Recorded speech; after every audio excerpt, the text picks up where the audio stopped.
राष्ट्रों में सत्य फैलाने में हमारी सहायता करें। आपका दान डबिंग, अनुवाद और सामग्री निर्माण का समर्थन करता है। दान के माध्यम। अब आइए हम परमेश्वर के वचन को पढ़ें। भजन संहिता अध्याय 44। हे परमेश्वर, हमने अपने कानों से सुना है। हमारे बाप दादों ने हमसे कहा कि तूने उनके दिनों में और प्राचीन काल में क्या क्या काम किए थे। तूने अपने हाथ से जातियों को निकाल दिया और अपनी प्रजा को बसाया। तूने देश देश के लोगों को दुख दिया, पर अपनी प्रजा को फैला दिया। वे अपनी तलवार के बल से अधिकारी नहीं हुए, न अपने बाहुबल से, परंतु तेरे दाहिने हाथ, तेरी भुजा और तेरे प्रसन्न मुख के कारण जयवंत हुए, क्योंकि तू उनको चाहता था। हे परमेश्वर, तू ही हमारा राजा है। तू याकूब के उद्धार की आज्ञा देता है। तेरे सहारे से हम द्रोहियों को ढकेल कर गिराएंगे। तेरे नाम के प्रताप से विरोधियों को रौंद देंगे। मैं अपने धनुष पर भरोसा नहीं रखूंगा, न अपनी तलवार के बल से मैं बचूंगा, परंतु तू ही हमें द्रोहियों से बचाता है और बैरियों को निराश और लज्जित करता है। हम परमेश्वर की बड़ाई दिन भर करते रहेंगे और तेरे नाम का सदैव धन्यवाद करेंगे। तो भी तूने अब हमें त्याग दिया है, हमें अनादर किया है और हमारे दलों के साथ आगे नहीं जाता। तू हमें शत्रु के सामने से हटा देता है और बैरी मनमाने लूट मार करते हैं। तूने हमें कसाई की भेड़ों के समान कर दिया है और अन्य जातियों में तितर बितर किया है। तूने अपनी प्रजा को सेंतमेंत बेच दिया, परंतु उनके मोल से धनी नहीं हुआ। तूने हमें पड़ोसियों के सामने नामधराई कराई। हमारे चारों ओर रहने वाले हमसे हंसी ठट्ठा करते हैं। तूने हमें अन्य जातियों के बीच अपमान ठहराया और देश देश के लोग हमारे कारण सिर हिलाते हैं। दिन भर हमें तिरस्कार सहना पड़ता है, कलंक लगाने वालों और निंदा करने वालों की बातों से, शत्रु और बदला लेने वालों के कारण। यह सब हम पर बीता, तो भी हमने तुझे नहीं भूला, न तेरी वाचा से विश्वासघात किया। हमारे मन न बहके, न हमारे पैर तेरी राह से मुड़े, तो भी तूने हमें गीदड़ों के स्थान में पीस डाला और घोर अंधकार में छिपा दिया। यदि हम अपने परमेश्वर का नाम भूल जाते या किसी पराये देवता की ओर हाथ फैलाते, तो क्या परमेश्वर इसका विचार न करता, क्योंकि वह मन की गुप्त बातों को जानता है। परंतु तेरे निमित्त हम दिन भर मार डाले जाते हैं और उन भेड़ों के समान समझे जाते हैं जो वध होने को हैं। हे प्रभु, जाग, तू क्यों सोता है? उठ, हमें सदा के लिए त्याग मत दे। तू क्यों अपना मुख छिपा लेता है और हमारा दुहक और सताया जाना भूल जाता है? हमारा प्राण मिट्टी से लग गया है, हमारा शरीर भूमि से सट गया है। हमारी सहायता के लिए उठ खड़ा हो और अपनी करुणा के निमित्त हमें छुड़ा ले। रोमियो अध्याय 8। इसलिए अब जो मसीह यीशु में है, उन पर दंड की आज्ञा नहीं, क्योंकि जीवन की आत्मा की व्यवस्था ने मसीह यीशु में मुझे पाप की और मृत्यु की व्यवस्था से स्वतंत्र कर दिया। क्योंकि जो काम व्यवस्था शरीर के कारण दुर्बल होकर न कर सकी, उसको परमेश्वर ने किया, अर्थात अपने ही पुत्र को पापमय शरीर की समानता में और पाप के बलिदान होने के लिए भेजकर शरीर में पाप पर दंड की आज्ञा दी। इसलिए कि व्यवस्था की विधि हम में, जो शरीर के अनुसार नहीं वरन आत्मा के अनुसार चलते हैं, पूरी की जाए। क्योंकि शारीरिक व्यक्ति शरीर की बातों पर मन लगाते हैं, परंतु आध्यात्मिक आत्मा की बातों पर मन लगाते हैं। शरीर पर मन लगाना तो मृत्यु है, परंतु आत्मा पर मन लगाना जीवन और शांति है। क्योंकि शरीर पर मन लगाना तो परमेश्वर से बैर रखना है, क्योंकि न तो परमेश्वर की व्यवस्था के अधीन है और न हो सकता है। और जो शारीरिक दशा में है वे परमेश्वर को प्रसन्न नहीं कर सकते। परंतु जबकि परमेश्वर का आत्मा तुम में बसता है तो तुम शारीरिक दशा में नहीं परंतु आत्मिक दशा में हो। यदि किसी में मसीह का आत्मा नहीं तो वह उसका जन नहीं। यदि मसीह तुम में है तो देह पाप के कारण मरी हुई है, परंतु आत्मा धार्मिकता के कारण जीवित है। और यदि उसी का आत्मा जिसने यीशु को मरे हुओं में से जिलाया तुम में बसा हुआ है, तो जिसने मसीह को मरे हुओं में से जिलाया वह तुम्हारी मरणहार देहों को भी अपने आत्मा के द्वारा जो तुम में बसा हुआ है जिलाएगा। तो हे भाइयों, हम शरीर के कर्जदार नहीं कि शरीर के अनुसार दिन काटें, क्योंकि यदि तुम शरीर के अनुसार दिन काटोगे तो मरोगे, यदि आत्मा से देह की क्रियाओं को मारोगे तो जीवित रहोगे। इसलिए कि जितने लोग परमेश्वर के आत्मा के चलाए चलते हैं वे ही परमेश्वर के पुत्र हैं। क्योंकि तुमको दासत्व की आत्मा नहीं मिली कि फिर भयभीत हो, परंतु लेपालकपन की आत्मा मिली है, जिससे हम हे अब्बा, हे पिता कहकर पुकारते हैं। पवित्र आत्मा आप ही हमारी आत्मा के साथ गवाही देता है कि हम परमेश्वर की संतान हैं। और यदि संतान है तो वारिस भी, वरन परमेश्वर के वारिस और मसीह के संगी वारिस हैं। जब हम उसके साथ दुख उठाए तो उसके साथ महिमा भी पाए। क्योंकि मैं समझता हूँ कि इस समय के दुख और क्लेश उस महिमा के सामने जो हम पर प्रकट होने वाली है कुछ भी नहीं है। क्योंकि सृष्टि बड़ी आशा भरी दृष्टि से परमेश्वर के पुत्रों के प्रकट होने की प्रतीक्षा कर रही है। क्योंकि सृष्टि अपनी इच्छा से नहीं पर अधीन करने वाले की ओर से व्यर्थता के अधीन इस आशा से की गई कि सृष्टि भी आप ही विनाश के दासत्व से छुटकारा पाकर परमेश्वर की संतानों की महिमा की स्वतंत्रता प्राप्त करेगी। क्योंकि हम जानते हैं कि सारी सृष्टि अब तक मिलकर कराहती और पीड़ाओं में पड़ी तड़पती है। और केवल वही नहीं पर हम भी जिनके पास आत्मा का पहला फल है आप ही अपने में कराहते हैं और लेपालक होने की अर्थात अपनी देह के छुटकारे की प्रतीक्षा करते हैं। आशा के द्वारा तो हमारा उद्धार हुआ है, परंतु जिस वस्तु की आशा की जाती है जब वह देखने में आए तो फिर आशा कहाँ रही? क्योंकि जिस वस्तु को कोई देख रहा है उसकी आशा क्या करेगा? परंतु जिस वस्तु को हम नहीं देखते यदि उसकी आशा रखते हैं तो धीरज से उसकी प्रतीक्षा भी करते हैं। इसी रीति से आत्मा भी हमारी दुर्बलता में सहायता करता है, क्योंकि हम नहीं जानते कि प्रार्थना किस रीति से करना चाहिए, परंतु आत्मा आप ही ऐसी आहें भर भरकर जो बयान से बाहर है हमारे लिए विनती करता है। और मनों का जांचने वाला जानता है कि पवित्र आत्मा की मनसा क्या है, क्योंकि वह पवित्र लोगों के लिए परमेश्वर की इच्छा के अनुसार विनती करता है। और हम जानते हैं कि जो लोग परमेश्वर से प्रेम रखते हैं उनके लिए सब बातें मिलकर भलाई ही को उत्पन्न करती हैं, अर्थात उन्हीं के लिए जो उसकी इच्छा के अनुसार बुलाए हुए हैं। क्योंकि जिन्हें उसने पहले से जान लिया है उन्हें पहले से ठहराया भी है कि उसके पुत्र के स्वरूप में हो, ताकि वह बहुत भाइयों में पहलौठा ठहरे।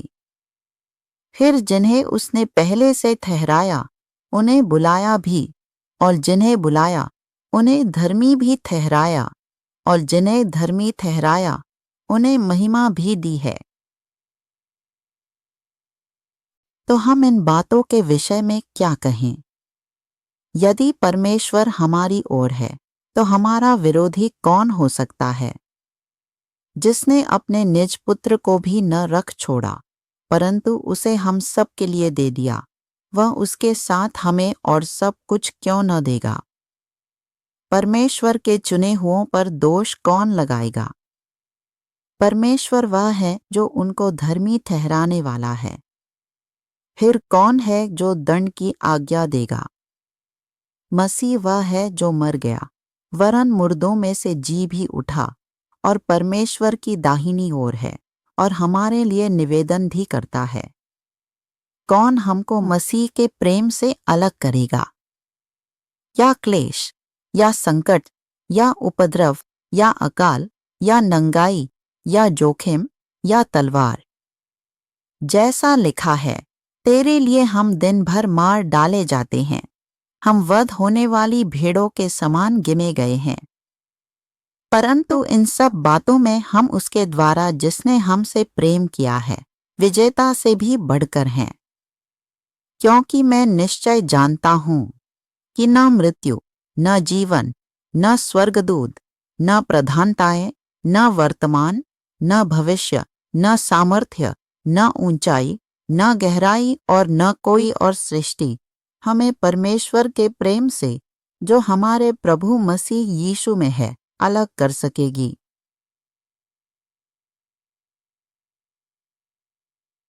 हालेलुया।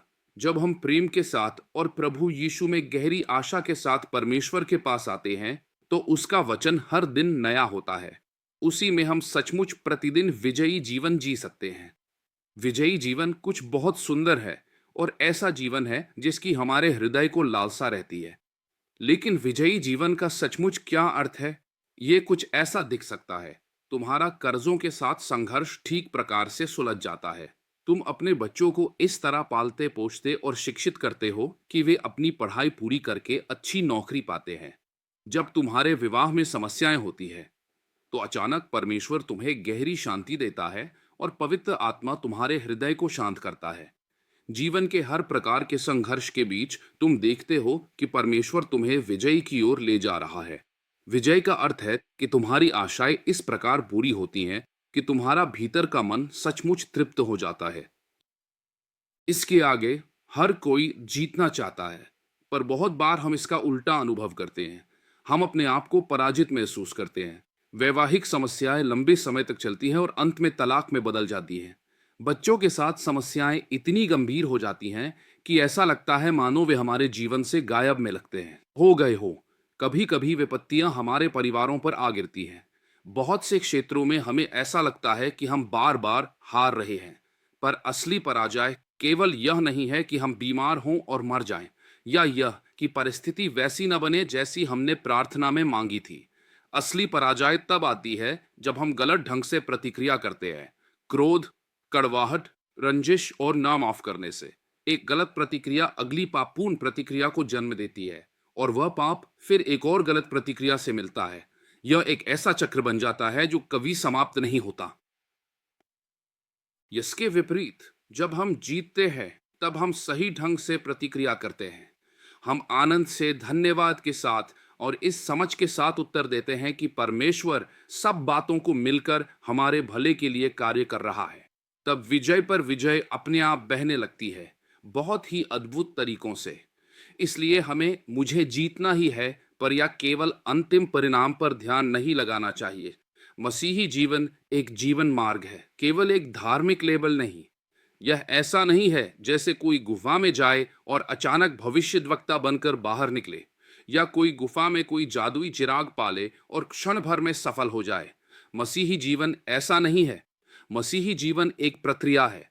अपने आप का इनकार करना, अपना क्रूस उठाना और हर दिन विश्वास योग्य बने रहना।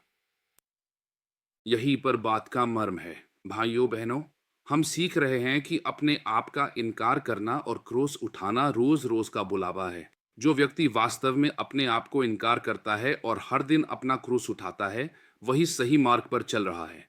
दूसरी ओर, बहुत से लोग केवल मरकुस अध्याय 11 पद 24 ही चाहते हैं। जो कुछ तुम प्रार्थना में मांगो, विश्वास करो कि तुम्हें मिल गया है उनका ध्यान इस बात पर है जो कुछ मैं मांगू वह सब मुझे मिलना चाहिए, लेकिन हमारा ध्यान इस पर होना चाहिए कि हम हर दिन अपने आप का इनकार करें और अपना क्रूस उठाएं।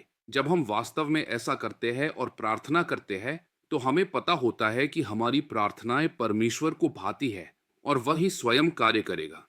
विजयी जीवन का अर्थ यह नहीं है कि हम विजय के एहसास के पीछे भागें, बल्कि यह है कि हम प्रतिदिन अपने आप का इनकार करते हुए, क्रूस उठाते हुए और परमेश्वर की प्रसन्नता को खोजते हुए जीवन जिए।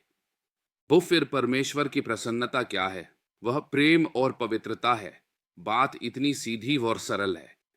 प्रभु यीशु के प्रेम में जीने का अर्थ है प्रेम करना, क्षमा करना, आशीष देना, हमेशा दूसरों को क्षमा करने को याद रखना और अपने आसपास के लोगों के साथ बांटने के लिए तैयार रहना। कुछ लोग कहते हैं, हम इस बात से सहमत नहीं कि हमारी दी हुई भेंट मुसलमानों को दी जाए या उनकी सहायता करने में इस्तेमाल हो। एक बार जब हम चंदा इकट्ठा कर रहे थे, तब कुछ अगुवे इस बात पर तैयार नहीं थे कि सहायता उन्हें दी जाए। अंत में यह स्पष्ट हो गया कि जो व्यक्ति इनकार कर रहा था, वह किसी दुष्ट आत्मा के प्रभाव में था। उसका हृदय बंद था और वह अपने शत्रुओं से प्रेम नहीं करना चाहता था। यदि हम प्रभु यीशु के साथ नहीं चलते और उसके उस उपदेश को नहीं मानते कि अपने शत्रुओं से भी प्रेम करो, तो हम दुष्ट आत्माओं के लिए अपने हृदय के द्वार खोल देते हैं। इसीलिए यदि तुम्हारा जीवन मसीह के प्रेम का माध्यम नहीं है, तो अपने जीवन पर घमंड मत करो। मसीह के प्रेम की नदी का माध्यम बनना केवल प्रभावशाली दिखने से कहीं अधिक महत्वपूर्ण है। हो सकता है कि लोग तुम्हें ईमानदार, साहसी, प्रभावशाली या प्रतिभावान माने, लेकिन यदि तुम्हारे पास प्रेम नहीं है, तो ये सब कुछ भी नहीं है।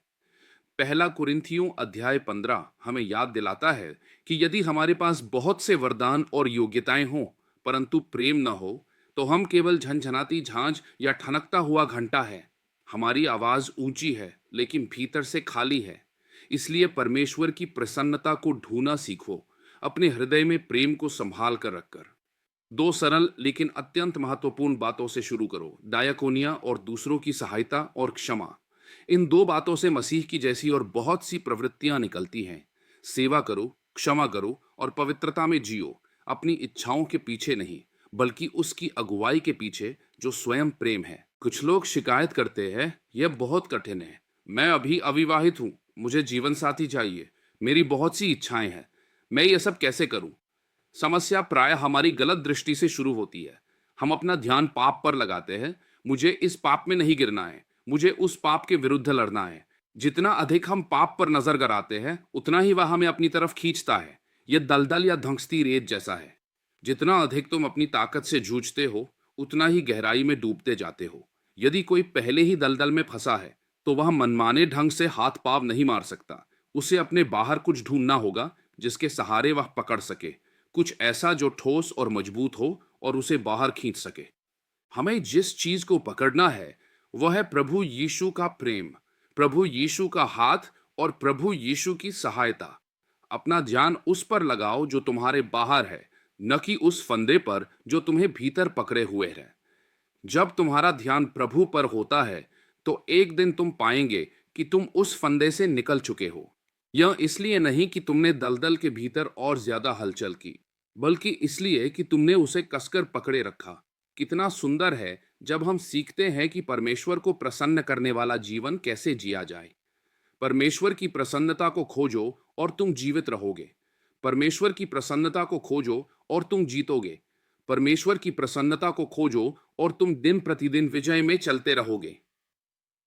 बीते समय में मैं स्वयं भी अक्सर पूछता था, मैं ऐसा क्यों हूं? मेरा जीवन ऐसा क्यों है? जब हम युवा प्रार्थना सभाओं में इकट्ठे होते थे, तब हम बहुत सी बातों से जूझते थे। यौन इच्छाएं, आर्थिक दबाव और अन्य कठिनाइयां। विशेषकर यदि कोई धनी या आरामदेह परिवार से ना आता हो, शैतान हमेशा हमें धक्का देने और गिराने की कोशिश करता है। ये संघर्ष सचमुच के और अनेक है। जितना अधिक कुछ लोग अपनी ही शक्ति से मुक्त होने की कोशिश करते हैं, उतना ही वे और गिरते जाते हैं। बहुत से युवक युवतियां समलैंगिकता, नशे की लत और अन्य तरह की बंधनों में फंस जाते हैं।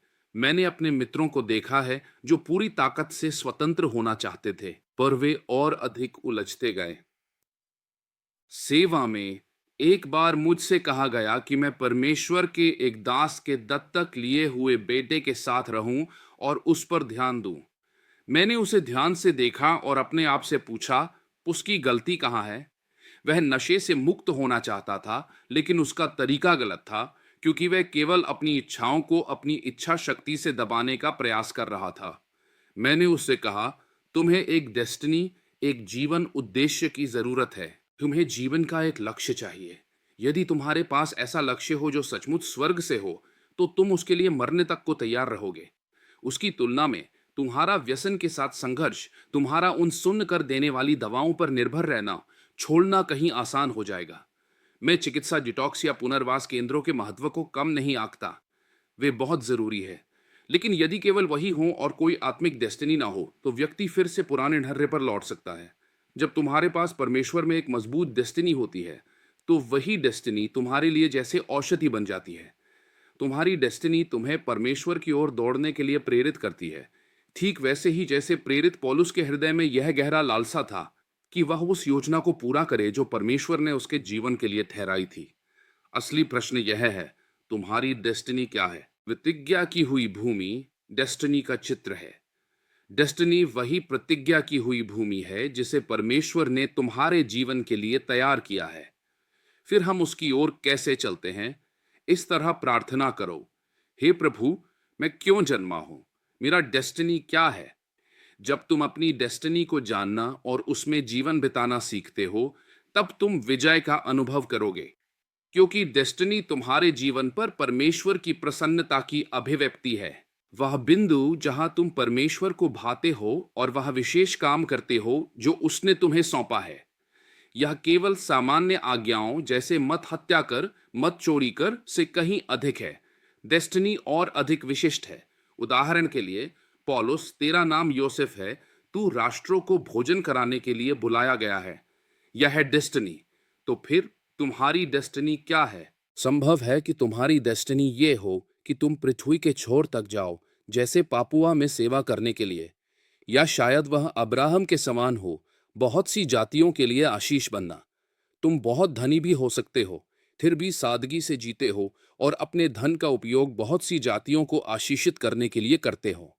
यही अब्राहम की आशीष है, राष्ट्रों के लिए आशीष का माध्यम बनना, सुसमाचार के द्वारा और उनकी व्यावहारिक जरूरतों की पूर्ति करके, जिसमें भूखों को भोजन देना भी शामिल है। मैं स्वयं इन बातों के साथ परमेश्वर के सामने जूझ रहा हूं। ऐसा लगता है कि वह मुझे अगला कदम दिखा रहा है। अभी जो कुछ सामने है वह पूरा भी नहीं हुआ, परंतु परमेश्वर पहले से ही मुझसे अफ्रीका के बारे में बात कर रहा है। हाल ही में मैं सहारा क्षेत्र में था और अब मैं सीनाई प्रायद्वीप के इलाके में हूँ। मुझे लगता है कि परमेश्वर मुझे लगातार आगे ले जा रहा है और मुझे किसी एक बिंदु पर ठहरने नहीं देता। परमेश्वर यह नहीं कहता, बस अब यहीं रहो, और फिर मुझे वही छोड़ देता है।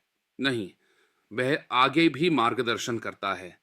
यदि तुम अपना ध्यान अपनी डेस्टिनी पर और इस बात पर लगाए रखो कि तुम कैसे परमेश्वर को प्रसन्न करने वाला जीवन जी सकते हो, तो समय के साथ साथ तुम अपने पुराने पापों को भूल जाओगे और अचानक तुम पाओगे कि तुम वे काम नहीं कर रहे जो पहले तुम्हें बांध कर रखते थे। अचानक तुम नशे से मुक्त हो, बुरी आदतों से मुक्त हो और अपने आप को सही मार्ग पर चलते हुए पाते हो। यीशु ने कहा, मैं मार्ग हूं। इसका अर्थ है कि मसीही जीवन केवल कुछ धार्मिक रीति रिवाजों या सही गलत के नियमों का पैकेज नहीं है, बल्कि उसके साथ चलना और वह सब करना है जो उसे भाता है। जब ये होने लगता है तो पुराने पाप गिरने लगते हैं। जो व्यक्ति सचमुच परमेश्वर से जन्मा है, जो मसीह में इस नए जीवन को जी रहा है, वह बार बार पुराने पाप ढांचे में लौटता नहीं रहता। यदि हम बार बार उन्हीं पापों में गिरते रहते हैं, तो हमारे परमेश्वर के साथ चलने के तरीके में कहीं ना कहीं गंभीर समस्या है। इसलिए जब कोई मुझसे पूछता है, क्या तुम अब भी पाप में जीते हो, तो मैं उत्तर दे सकता हूं, नहीं। यह घमंड से नहीं, बल्कि इसलिए कि मैं परमेश्वर से जन्मा हूं। मेरा घमंड अपने आप पर नहीं, बल्कि यीशु पर है, जिसने मुझे छुड़ाया और मुझे इस योग्य बनाया कि मैं पहले की तरह पाप की दास्ता में न रहूं। बहुत से लोग इसे नहीं समझते। कुछ लोग लगभग इस बात पर गर्व करते से लगते हैं कि मैं अब भी पापी हूं, देखो। लेकिन यदि हम बार बार उन्हीं पापों की ओर लौट रहे हैं, तो हम उस कुत्ते जैसे हैं जो अपने वमन पर लौट आता है, या उस सुअर जैसे जो फिर से कीचड़ में जा गिरता है। यह इसलिए है क्योंकि हमारे पास कोई डेस्टिनी नहीं है। हमारे सामने कोई स्पष्ट, परमेश्वर के सामने निर्धारित जीवन लक्ष्य नहीं है, और ना ही उसे प्रसन्न करने की सच्ची इच्छा।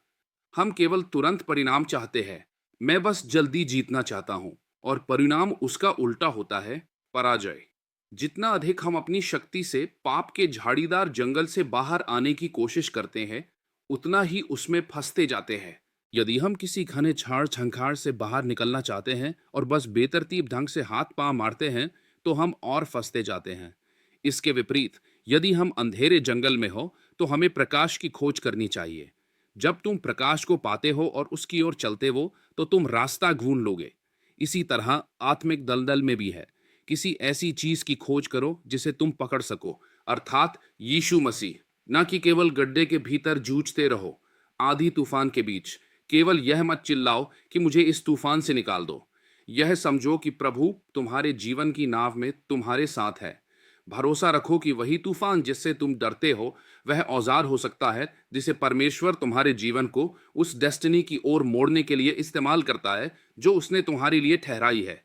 हमारी जिम्मेदारी यह है कि हम अपनी प्रतिक्रियाओं को संभालें, प्रेम करते रहें, क्षमा करते रहें, आशीष देते रहें, और उस डेस्टिनी पर चलते रहें जो परमेश्वर ने हमें दी है। और इस सब को सरलता और नम्रता के साथ जियो। लगातार उन बातों को मत मांगो जो केवल तुम्हारे अहंकार से आती है, और आज्ञा मानने में शर्म मत करो। हालेलुया। यदि तुम सचमुच जीतना चाहते हो, तो अपनी आंखें स्वयं विजय पर मत टिकाओ, बल्कि प्रक्रिया पर, परमेश्वर की प्रसन्नता को खोजने पर, और उस डिजाइन को पहचानने पर जो उसने तुम्हारे जीवन पर लिखा है। वही तुम्हें सच्ची विजय मिलेगी। प्रभु यीशु तुम्हें आशीष दे। यदि यह वीडियो आपके दिल को छू गया है, तो कृपया इसे अपने दोस्तों के साथ साझा करें और सदस्यता लें, ताकि हम एक साथ आगे बढ़ सकें। धन्यवाद।